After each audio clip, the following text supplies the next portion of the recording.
Thank you for the invitation to be here today. Can people hear me? I have a notoriously quiet voice, yes. Occasionally I meet people and they say you must be a librarian, which is very embarrassing, because of course I am. See if it'll go forward for me. Okay, I want to talk to you about Enriching Communities, which is the research project that we undertook in New South Wales. And to give you some context, people still can't hear me? Is that better? Okay, I'll try and stand very still.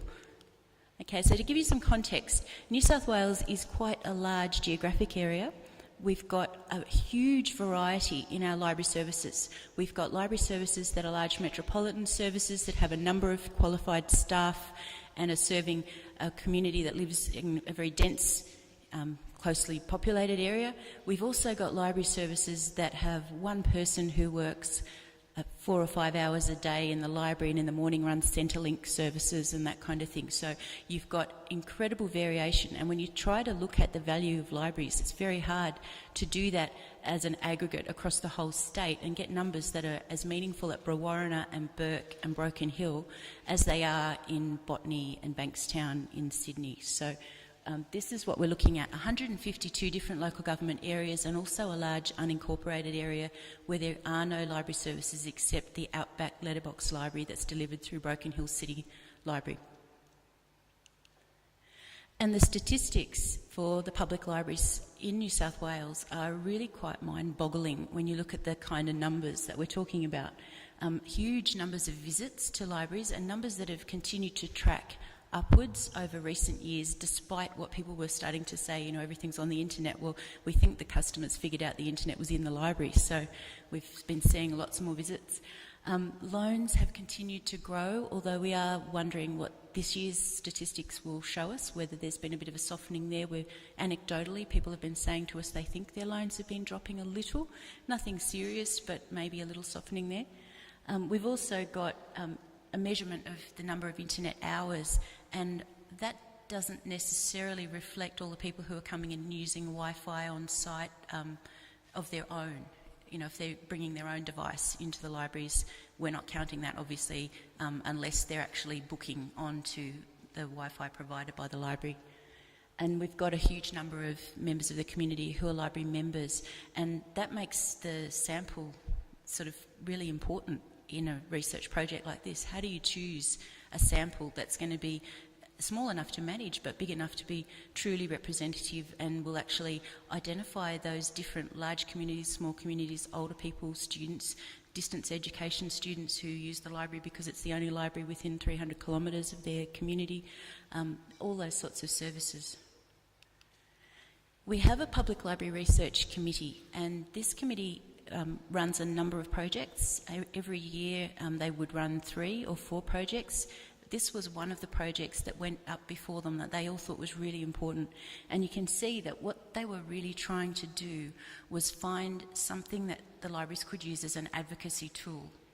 But they needed this advocacy tool to speak to the people they were trying to influence. So that's where local government and state government become very important players in this research project, because they're the target audience for the information, which of course then influences how you present the information, but also the methodology that you choose to use.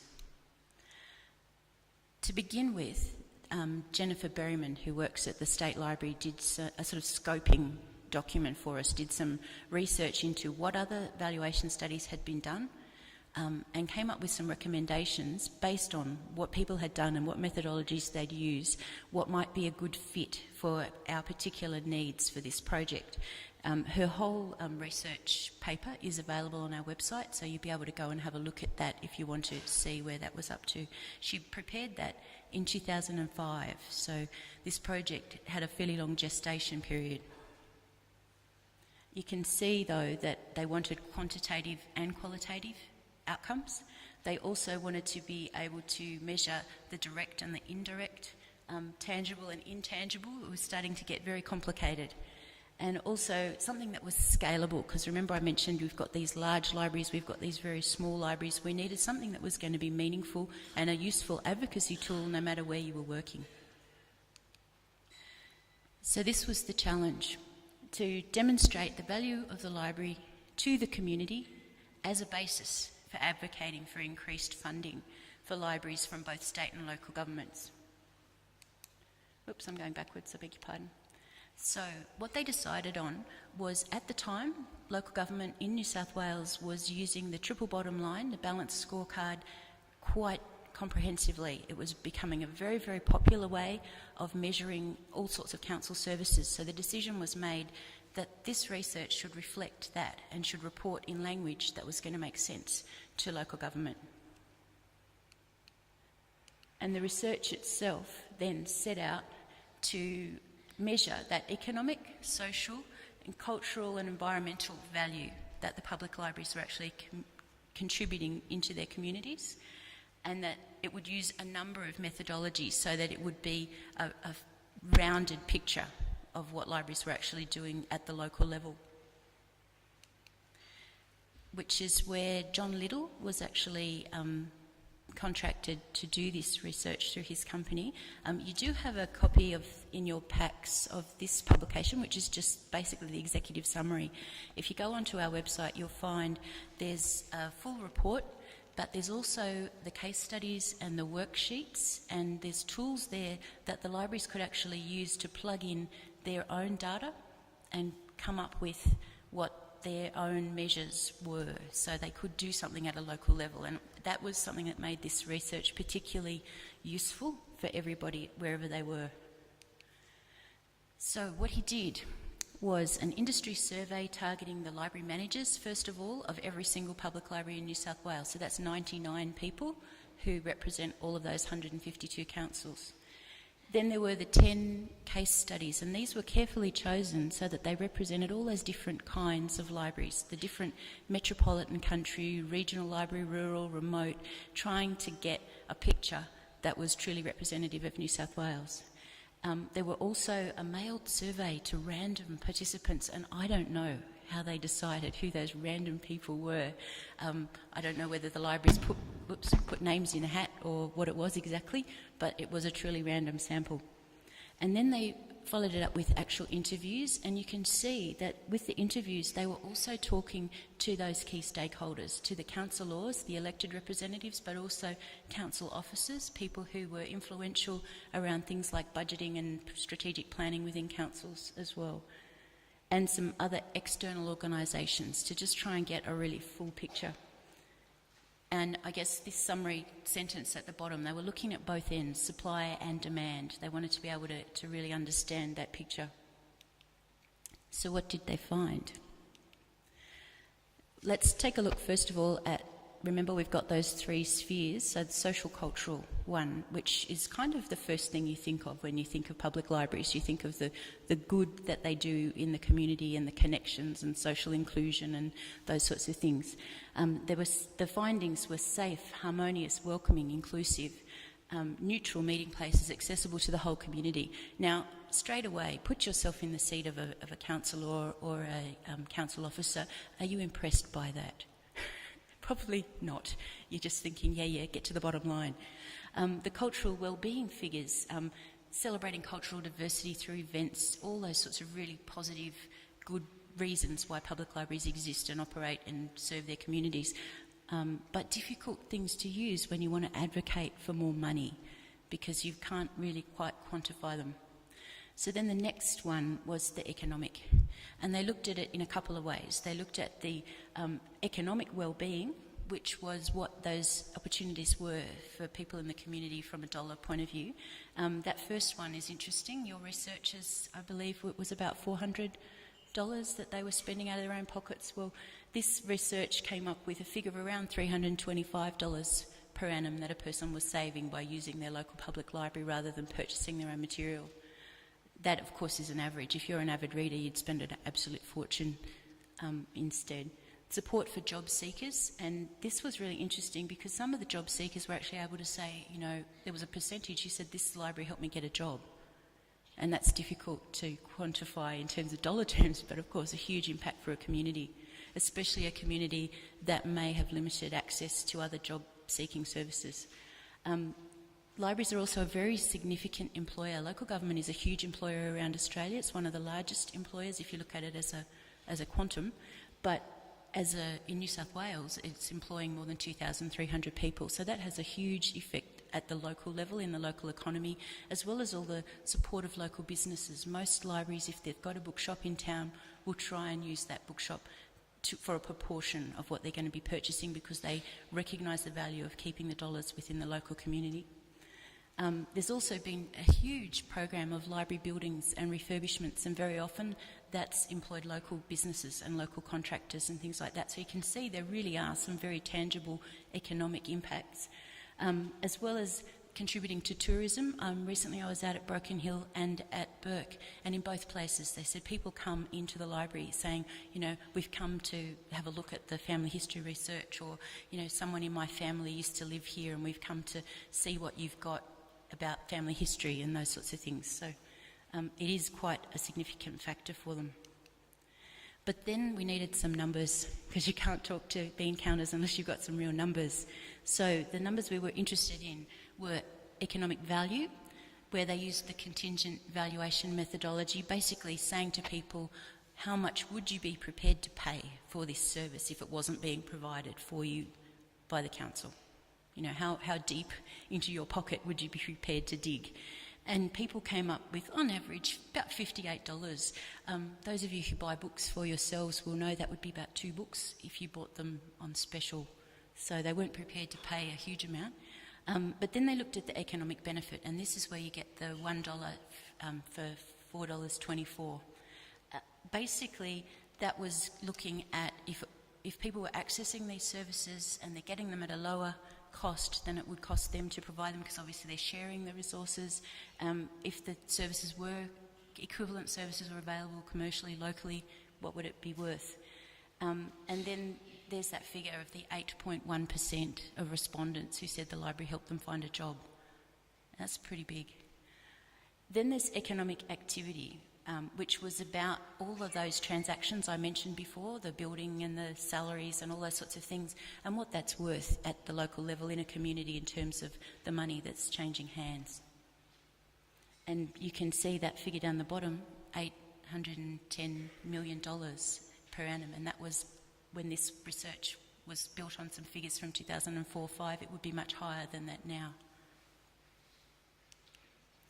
Then they looked at the environmental aspects, and this is a really big one for councils when they're putting in libraries around and looking at things like ecologically sustainable development priorities in their building. Is it worth spending more money when you build it so that it's going to have solar, or it's going to be, you know, reusing water more efficiently? And from a local council's point of view, where they're trying to influence the community to undertake these activities, the library often serves as a kind of a model to encourage people to do that sort of thing. Out at Junee, for example, when they put in their new library building, they went with a system of cooling that didn't require air conditioning. And so you can imagine all the farmers and the cockies have been coming in, having a look at this to see, you know, how does this thing work, and is it something that they might be interested in using in their own homes and their own buildings? So there is that kind of role model function as well around these environmental things, acting as collection points and just highlighting the opportunities that people can engage in recycling and being more environmentally aware in a community. Some of the libraries were lending out devices so you could measure the power consumption in your home and that kind of thing as well. But this research was published in 2008, and if you think back over what's happened in recent years, a lot has changed in the landscape. A lot has affected what the numbers would be popping out of those spreadsheets when the libraries are actually using them. We know that we have to go back and revisit this research in some way to bring it up to date, because we've seen a whole range of changes and a whole lot of things that are affecting libraries at the local level. Things like the valuation of the items in the formula, because the spreadsheets that the libraries can use are all built around a number of key variables, and those things change. The cost of books and those sorts of things, the cost of freight and transport and the things that are built into the formula need to be revisited. The package of services offered by libraries since 2008 has changed. You know, you didn't have Wi-Fi available in most public libraries in New South Wales in 2008. Now, if you're out at Hillston, you can get Wi-Fi access, and other, quite remote areas are putting it in. If you're driving through Coonabarabran, they've got it in the library now. So it's something that's become almost ubiquitous. Almost every single library is offering that service now. Things like e-resources, when you look at how many e-resources we were able to offer in 2008 compared to libraries getting involved in downloadable audio, in being able to offer services like Freegal, being able to do things around looking at ebooks and those sorts of things. We're only just on the beginning of that trajectory in public libraries, but increasingly people are adding more and more of those sorts of items into their collections, which is changing the mix of how they're spending their money, but also of the value from the customer's point of view and how you measure that. So that's something else we would need to consider. The next one is actually probably much more significant than it seems at the outset. The closure of all of those bookstores has made a huge difference in terms of where the libraries can spend their money. If there is no longer a public local bookstore in your community, then it's difficult for those economic activity figures to reflect that flowing through of the money if you've got to spend your money out of town because there isn't anywhere locally that you can spend it. So that's another variable that will have changed just in this short period of time.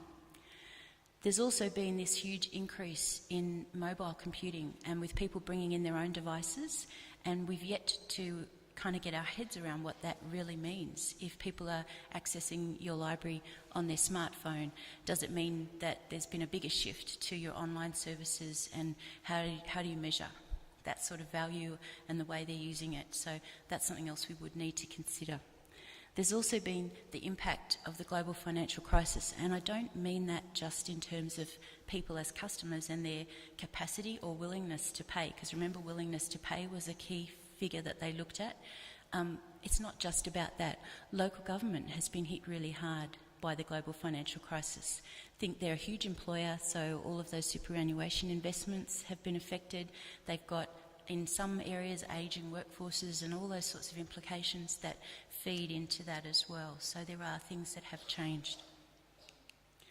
And at the State Library of New South Wales, we're doing some work this year with Access Economics, where they're looking at some very economic measures around the value that the State Library is actually contributing.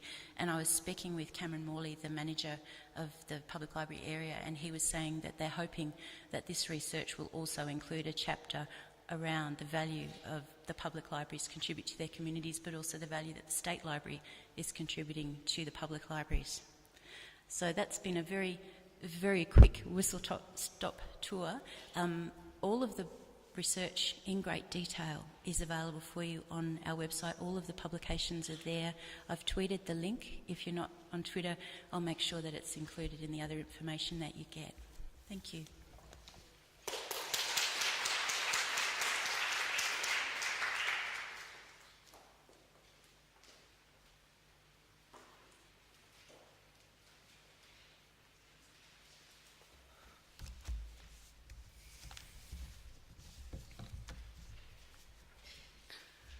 Well, I'm going to follow on from Mylee and just talk a little bit about Victoria's experience in looking at the economic contribution of the public library sector. So thanks very much for the invitation to come up to Canberra. When I left, it was about 11 degrees. I think when we hit the tarmac, it was down to 4 or something like that. So, but where I have come from is a beautiful area of Victoria in West Gippsland, and we have some great little regional towns called Warrigal, Leongatha, Wonthaggi, and a few of you might have holidayed at Wilson's Promontory or at Inverloch and Phillip Island. So I know the best cafes in the best part of Victoria, and that's part of where I have to work. So, but in Victoria we have 51 public library services, and there's a lot of collaboration that goes on between those 51 services, and particularly we've grown our collaboration with the State Library over the last 7 years. What I'm talking to you today is about the economic contribution that Victorian public libraries make to their communities, and the advocacy tools that we've been able to develop to enable libraries to have a toolkit back home that they can talk to their constituent councils to prosecute not only the case for more funding, but also to hone in on the economic relationships between library spending and local economies. It's not something that libraries have done particularly well in the past. We've talked about the social value of libraries, but really when we're talking to decision makers at local and at state levels, what's the link between the library spend and the economy of Victoria? I'd just like to acknowledge the work that we've been doing with the State Library of Victoria. As I said, we collaborate a lot, and the content of today's presentation very much reflects the support that we have from the State Library. So every 3 years we develop a triennium of projects, and this is one of the projects that's run over quite a number of the last triennium period. Dollar Cents in Public Libraries is the name of the report that I'm talking about, and it's the second major Victorian study on the contributions that public libraries make to their communities. Back in 2005, the Libraries Building Communities Report was released in several volumes, 80,000 words. This report highlighted the vital role of public libraries in 4 key areas: overcoming the digital divide, creating informed communities, providing learning opportunities, and building a sense of belonging and pride in local communities. So it helped develop the strategic direction of Victorian public libraries. It also assisted in advocacy, but when we needed to talk with funding decision makers about the contribution of public libraries, there was a hole. So if they weren't convinced with our social contribution, they were less inclined to provide the funding that is needed. And Victoria underspends as to where we think we should be contributing. So here it's just an example of Victoria's spend in relation to the nation and our other states. So you can see that Victoria's lagging. If we look at just at 09-10, $37.87, these are per capita figures, and you can see that we're not performing all that well when you compare it with states like South Australia. Alan's doing very well over there at 51, and there's probably another year of... Yes. So one of the things that we wanted to do was, okay, if that's a fact, and it is, what do we do about it? How do we actually negotiate for an additional share of the per capita spend in Victoria? And I must say that you can't just go in with an economic argument and say, look, we want more money. You've actually got to say, this is what we want it for. And in Victoria, we're currently undertaking a ministerial review of the future of public library services, and it's called Tomorrow's Library. It's being supported by the Minister for Local Government and local government and the State Library. So part of the work that we'll do in that review will be enabled by the economic development work that we've done with this particular study. So from the project, we wanted a comprehensive, authoritative and well-packaged report on the economic contribution, a methodology for measuring economic contribution for individual public libraries to use at the local level, and I'll talk shortly about that tool that's been developed, a communication strategy to ensure the key messages from the study were clearly and powerfully articulated to funding decision makers, a suite of high-quality promotional materials linked back to the report, and an education program for public library managers. So it was just not a matter of producing the research. We actually had to get the message developed, the materials that could be used locally, and our library managers skilled up to actually use it. What could they do back in their own bailiwick to convince others that this was a powerful argument to use? The project was undertaken in 3 phases over 3 years. Year 1, the project was scoped, and a social and market research company called Envirometrics was engaged to help us. We found a number of international studies in the area and obviously 2 local studies in Australia, and I think that assisted us to develop the scope of the Victorian report. It's always good to not be the first, and listening to Mylee's report, some of those issues that came out of the New South Wales study we were able to pick up and massage a little bit for the Victorian report.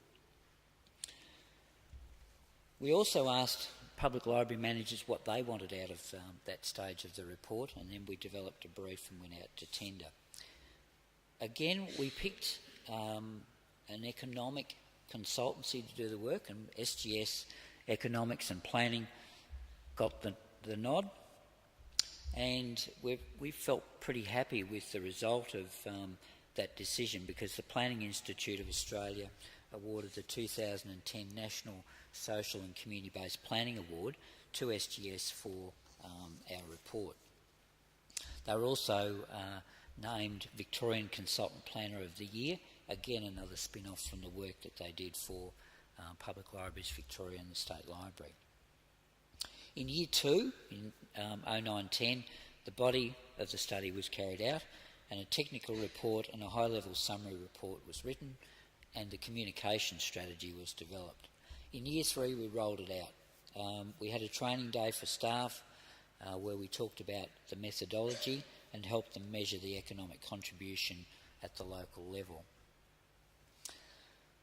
Royce Communications, a well-recognised consultancy firm in the media area, then provided training and advocacy skills. And I know that having gone through that training in a crash course prior to going on to ABC Radio one evening on the day that we launched the report, it was an excellent skill set that, again, public library managers and CEOs had not been exposed to as a sector. So that was some very valuable advocacy skill training that came out of the engagement of Royce. I'll now concentrate on the study. Again, they had a look at the similar studies elsewhere. The research highlighted that while not applied universally in previous studies, there are 2 distinct forms of analysis that help value public libraries: cost-benefit and economic impact, and SGS undertook both of those for us. The cost-benefit assessment framework measures the net contribution public libraries make to community welfare. How did they do it?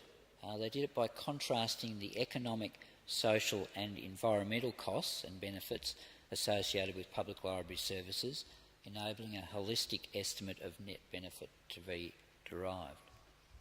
The economic impact assessment framework measured the activity induced into the local economy by public library operations.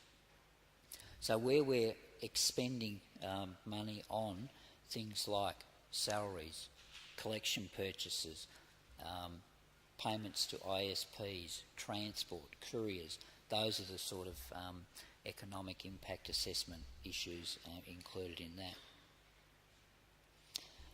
So we wanted to paint a little bit of a picture about what the benefit of that spend was.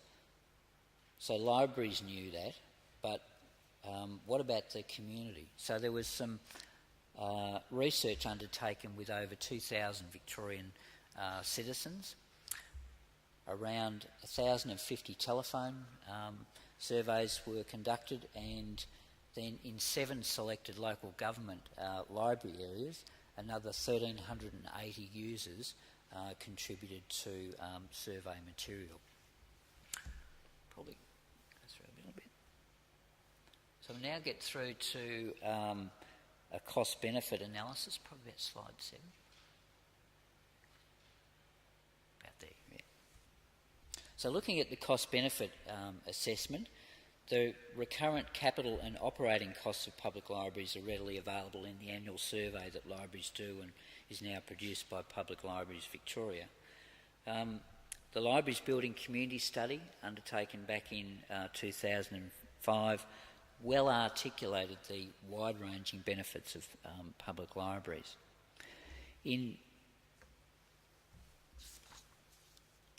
So for the dollars, cents and public libraries study, the main direct benefits were identified as the services and programs made available to users by public libraries and the social interaction facilitated. Mylee was talking about those benefits in New South Wales. Indirectly, there were some benefits which included a sense of place and enhanced local amenity afforded by libraries, environmental savings generated through continued reuse of library collections, public library contribution to language and computer literacy, and the facilitation of improved education, career development and health outcomes. So you can see some similarities in the research that we've undertaken in Australia. Non-users of public libraries also gained benefits. They included the value that they placed on having the option to use public libraries in the future, as well as the value of knowing that public libraries exist for others to use both now and in the future. Measuring the benefits of public libraries is not as straightforward as measuring costs, because the benefits are enjoyed by both users and non-users and are not traded in the marketplace. So because they're free of charge, there's no dollar figure that you could readily say you could buy that particular product for. So to overcome that, the project used a combination of 3 non-market valuation techniques which overlap in some areas, but which provide alternative estimates of benefit for the sake of comparison when viewed individually. So those 3 methods were the financial savings method, values the services offered by libraries, asking users to estimate the costs that they would incur if similar services were provided by a substitute or a private provider. The travel cost method was the second, which estimated the value of time, cost and effort that library users incur in getting to and in using the library. The third, the contingency valuation method, asked library users and non-users how much they would be willing to pay to keep public library services on offer in their respective communities.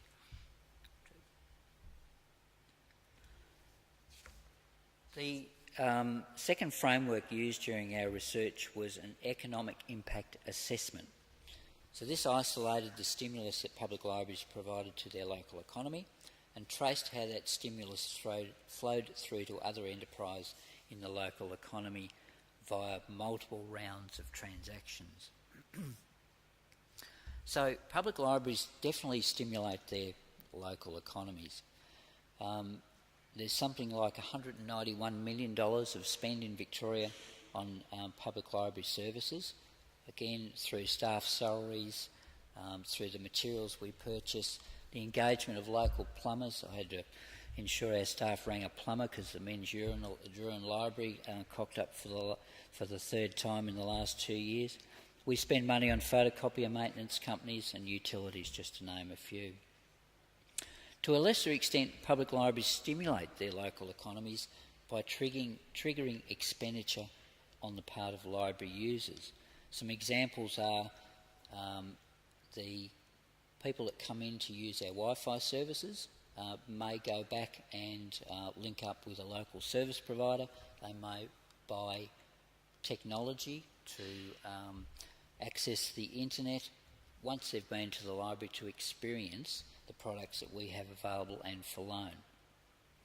So to trace this stimulus flowing through local economies, the project developed case study area specific econometric models which enable industry specific income, value added and employment multipliers to be generated for each service.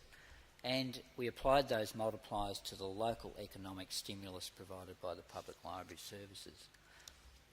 2 surveys provided critical data for the research, and I'm on slide 10, and it's talking about 7 case study library services, where we talked to users over the age of 18. We received an average response rate of 197 surveys per service, providing a healthy statewide total of 1,380 across the 7 selected council areas. A telephone survey was also conducted, and that was just over the 1,000 in number. So the results of that were combined in the technical report, which is available on websites like Public Libraries Victoria and the State Library. So what were the key findings? Well, it was a picture in 2009 and 10 of the spend and views on public library services at that time. Via the Victorian Household Survey and the Library Users Survey, many questions were asked of respondents relating to their awareness of the range of services, the frequency of their use, their reasons for using public libraries, their perception of the benefits. They even made some suggestions about improvements, which was very helpful. The distance travelled to the library, the estimated financial value, and their willingness to pay. Both library users and non-users said that the best thing about public libraries was the wide variety of resources available. When asked about the benefits, respondents talked about meaningful pastimes, lifelong learning, finding information, and feeling part of the community through their local library. Again, Mylee was talking about libraries being a welcoming and a safe place. They came up with those comments as well. But it also encouraged socially responsible behaviour. That's an interesting one. So you put a library in a shopping centre to actually mediate behaviour. Interesting thought for councils in their planning stuff. So while library users were generally satisfied with services, there were suggestions for improvements, mainly around expanding and updating collections, and the professor was talking about a library in Canberra actually getting rid of its collection. Well, that would potentially be contrary to the findings of this survey, but they wanted more of the same. So are we on the right track for the future? And that's what we're grappling with our tomorrow's library research at the moment. The managers of the 7 case study libraries echoed the suggestions for improvements. They wanted more multicultural materials and resources as the flow of migrants from many nations increases, expansion of home delivery, different formats for print disabilities, more effort in the lifelong learning area, further investment in IT as high-speed broadband rolls out across the state. And these will not be unfamiliar things to you in your sector as well. When asked about how much they'd be willing to pay, they said they'd be willing to spend an average of $73 a year, double the current Victoria spend. Remember we spend about $38 per capita in Victoria? They said they would be prepared to spend $73 a year. Even people who didn't use their library were willing to spend $55, more than 1.5 times the current expenditure. However, both library users and non-users said that they would be willing to pay more than 80% also indicated that they did not have the capacity to do so. So we're dealing with that demographic of capacity to pay versus not. Only 10% of Victorian public library users are in full-time employment, so I think that's going to have an impact on the results. The vast majority of users are retired people, parents at home with young children, students and part-time workers, and 13% are unemployed. So when we asked library users how much they would have to pay if they were to receive the same services from a commercial provider, they estimated they would pay between 360 and 420, and that has some synergy with Mylee's work. But that's more than 10 times the current per capita spend on public libraries currently. So slide 13 shows the annual cost of operating each of our 7 case studies. That's it. It also shows the dollar value of the benefits provided by the services using the 3 valuation techniques: financial savings, the travel cost method, and the contingency valuation. The last column shaded in grey is an average of the benefit of all those 3 valuation techniques, and all those figures are in millions. Okay. So if you look at Casey Cardinia, just for example, a large library service in the growth corridor on the outskirts of Melbourne, operating on a budget of 8.2 million, the left-hand column. The benefit of the service to library users using the financial services technique is valued at 55.4 million per year, but using the travel cost technique, it is valued at 31. For library users and non-users in Casey Cardinia, the benefit of the service is valued at 17.2 million when using the contingency valuation technique. If we average it out, it delivers $34.6 million worth of benefit to its community each year for an investment of 8.2. That is substantial. So in Casey's case, that's a ratio of 4.21. Again, similarities with the previous research.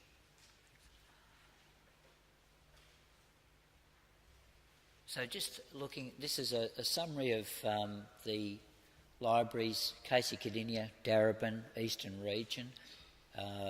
They're all metro libraries. Gannawarra right up on the Murray. Geelong, a regional city. Latrobe, a city in the coal area of Gippsland, and Wyndham, a growth corridor library. So with those 7 libraries, we tried to get a selection of different types, and I'll explain just shortly why we did that. Thank you. So what did it mean to the state? Next slide. So for that investment of 191 million, the community received 344 million and $1.1 billion worth of benefit, depending on the valuation technique used. The average benefit was 681 million per year, providing a benefit to cost ratio of 3.56, and that's what the figure that we've been using generally when we've been talking to councils and the state government, is that cost benefit. Every dollar spent, the benefit back into the Victorian economy is 3.56. SGS Economics and Planning, they consider this to be a pretty robust figure, but they're loath to make comparisons with other library studies or studies in other communities. The Victorian figure is certainly consistent with the results of the New South Wales study that estimated a return on investment between $2.82 and $4.24. So they're the results of the 7 case studies. Next one. So Victorian public libraries generate $722 million worth of income, $120 million to the Victorian gross state product, and support the full-time equivalent of 4,430 jobs. So with those sort of figures, you can see that you can walk and talk the economic value of the service when you're talking to the likes of state government funders. They get that because they're looking at that economic benefit at a state level. Without this study, what tool would we use to actually discuss that at that very nitty-gritty level? So the conclusions, we have a well-equipped an articulated library contribution argument. We know that they contribute significantly to community welfare and economic activity. They're a sound return on investment. If you're talking to a councillor in Walpiup, then you can say, look, for every extra dollar you put in your budget, this is the quantified return that you will get in your local community. It's a bit of an eye-opener for many of the councillors in Victoria to know that their investment in public library services is actually having a direct impact on their communities. You'll hear the debates around what's the value of farming, for instance, in Australia. Well, now we have the value of libraries.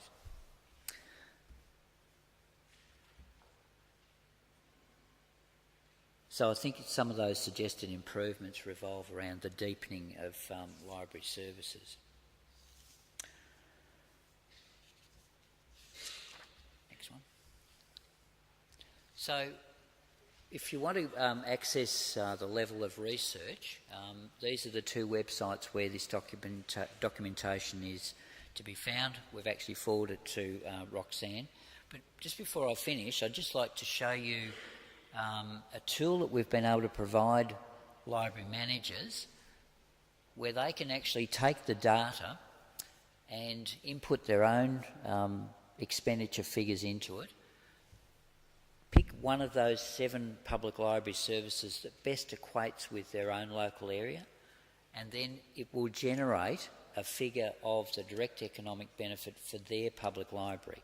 It's a little rough, but it's a pretty good tool for library managers to actually develop. So this study developed a methodology, and this tool is now out there in library land for managers to pop in half a dozen figures, and out will come your benefit, whether it's $3.56 close to the state average, or whether it's $4 or $2. So a very valuable tool to use. So that's a snapshot of the Victorian research. We're using it with the work that's going to be happening in the future on trying to determine what public libraries will look like in the future, and we can argue with the state government around the value that they'll get for their contribution. Thank you.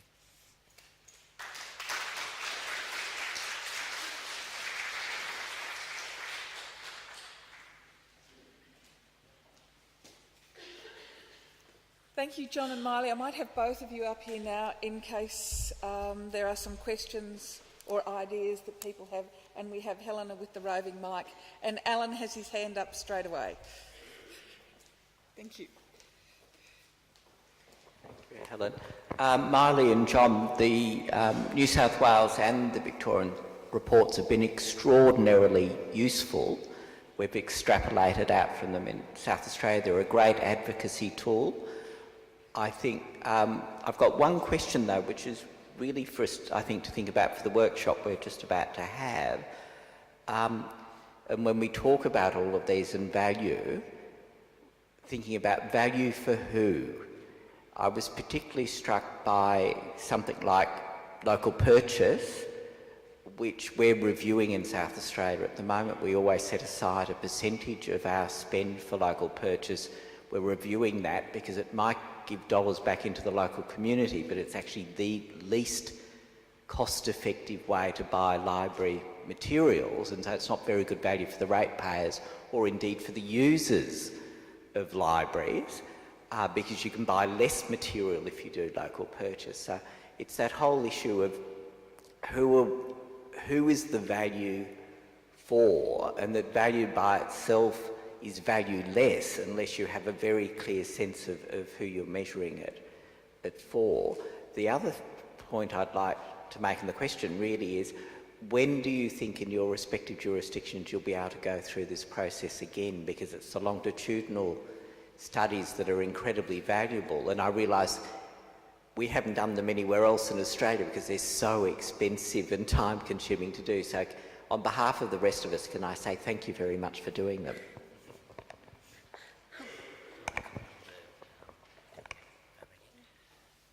Alan, just a comment on each state having access to that type of research. I agree that it will need to be updated, and I think Mylee was saying that the New South Wales material is 5-6 years old now, so that it's due for review. What we've been talking about at ALIA Public Library Advisory Committee is how we get a national approach to do one for Australia. And I know Queensland have picked up the Victorian model, and I think they're running with maybe SGS, and probably Deborah Rosenfeld will be able to confirm that.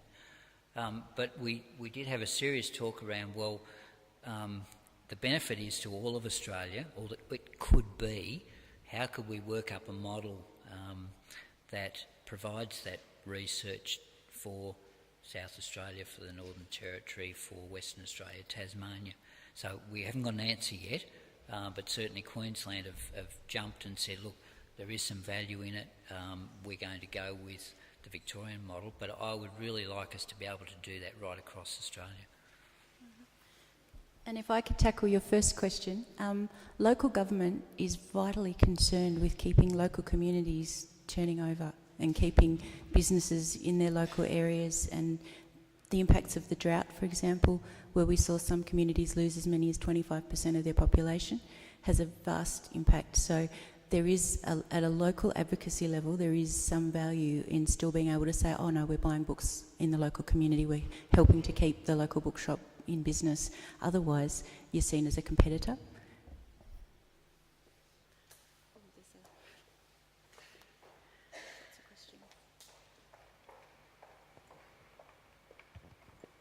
Hi, thanks. I'm just wondering if in either case there was any contextual information about the other kinds of services that are run by local government when you have that per capita assessment of what the value of libraries would be. Do you have a sense of how that compares to other things the governments would be funding?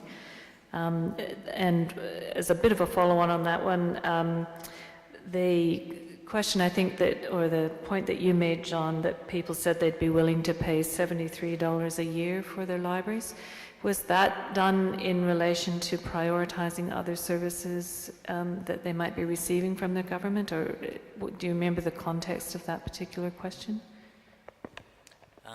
As far as I'm aware, it was without the context of other government services.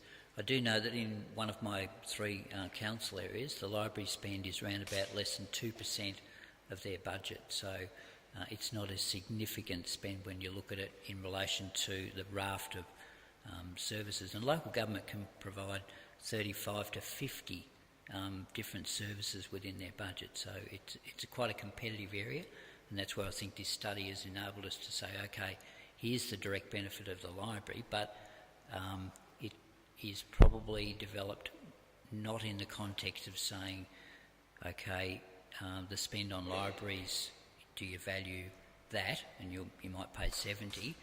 What about your garbage, your recycling, your roadworks, that sort of thing? In both cases, both of our studies produced worksheets so people could drill right down and come up with local data, and the idea would be that at the local level then they would go and look at the other inputs and outputs for services so they could do a direct comparison. It is quite difficult, and it taps into something that some of the councils in New South Wales have been doing around developing community strategic plans, where they've actually had online budgeting exercises, and they've asked the community, if you've got 10 points, where do you spend your points, and asked them to make some decisions around how they prioritise resources. But I don't think that exactly gives direct comparable data. It's just what people feel like when they're answering those questions.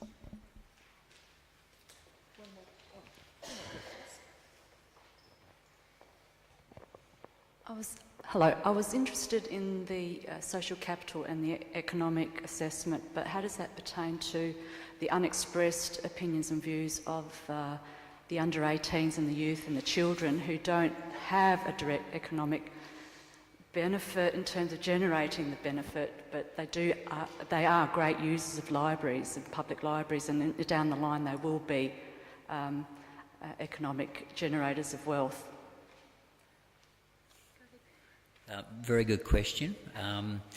My reading of that is that the research was looking at the needs of what included the research around families with children, In Victoria, we run a survey called the Nexus Survey, which is a library consumers and non-consumers view of public library services, and we ask the views of individuals that are 14 and over, not below. So in that survey we rely on parents as well, but it does pick up some of that thinking of 14s and over. I guess we had to look at some views around surveys and ringing 10-year-olds and 8-year-olds and getting views. Those sort of things are factored into the survey methodology.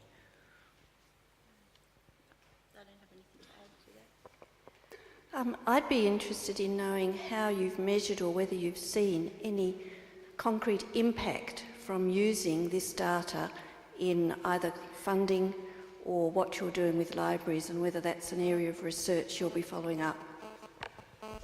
One of the activities that I'm regularly involved in is actually going in and reviewing library services and providing recommendations and advice to the councils running those services. And we've always used the economic benefit and activity measurements because it gives them some numbers to show what sort of impact their investment is getting at the local level. We've also seen our library associations in New South Wales. We have two, a country and a metropolitan-based one. They've both used the data from that in part of their lobbying activities, and the country association were very successful in getting some extra funding out of it. So yeah, it has been effective as an advocacy tool, which was part of the reason for doing it.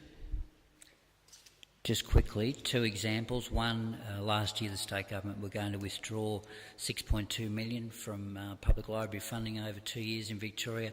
We used this argument to support getting that back on the agenda.